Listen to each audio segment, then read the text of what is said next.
premier. Comment ça va? Ça va très bien, ça va très bien. Là, le dernier projet en date, c'est Le Monde est... Fou, Et Le Monde est fou? très fou. Par rapport aux controverses de la société, là où je dis que les gens s'en foutent de la misère des autres, les gens sont dans les églises, dans les mosquées, à prier tous les jours, mais les guerres, c'est aussi tous les jours. Donc c'est l'un pour l'autre et tu vois, c'est dans ce sens-là que je me dis où est la vérité, où est le faux. Le monde est fou en gros, c'est un peu ça.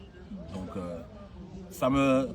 en tout cas en vivant, en me déplaçant dans plusieurs pays parce que je suis quand même un nomade, disons. Donc en constatant tout ça, ça me frappait vraiment. Alors je me disais que je devais parler, ouais, exprimer ce genre de choses. Bien que je suis aussi dans d'autres créneaux comme l'amour et tout, mais il y avait un moment où j'avais plus trop d'inspiration pour l'amour. Si tu devais présenter l'univers de Donka Premier, c'est un univers que tu définis comme quoi? Afropop aujourd'hui?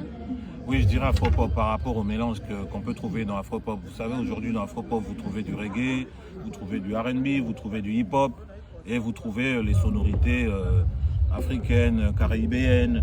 Donc je pense que c'est un peu ce mélange de tout. Parce que c'est vrai qu'il y a des titres où je chante qu'en anglais, il y a des titres où je chante qu'en français, il y a des titres où je chante dans les langues du pays. Donc je pense que je dirais afropop. Ouais, c'est ça mon univers. Donka Premier, ça sonne un petit peu comme un titre princier, un titre, je sais pas comment dire. Il y a une référence ou parce qu'elle est pas forcément évidente? Oui, effectivement. Ça c'est bien tapé, on me pose pas très souvent ce genre de questions. Mais je ne suis pas n'importe qui. I can tell. Et effectivement, Donka Premier, c'est déjà un titre, ouais. Pourquoi ce nom? Parce que j'ai commencé il y a quand même un bon bout de temps au pays. Et nous vivons dans un pays où la culture nationale, qui est la rumba, domine. Donc c'était une nouvelle génération d'artistes qui venaient avec des choses nouvelles. Donc il fallait déjà avoir le fait que j'étais l'un des précurseurs qui a commencé ce genre de musique R&B. Je devais me donner ce genre de nom pour que à chaque fois qu'on me demande que je rappelle l'histoire d'où je viens. Donc c'était un peu ça. Mais le sobriquet lui-même, c'est mon frère qui me l'a donné un jour parce qu'à l'époque on était plus dans les films latinos, Dona Beja qui faisait succès. Alors il y avait un gars un caïd là qui tuait grave. Il s'appelait Don Camilo. Alors une fois il s'est réveillé un matin, hey, Don Camilo.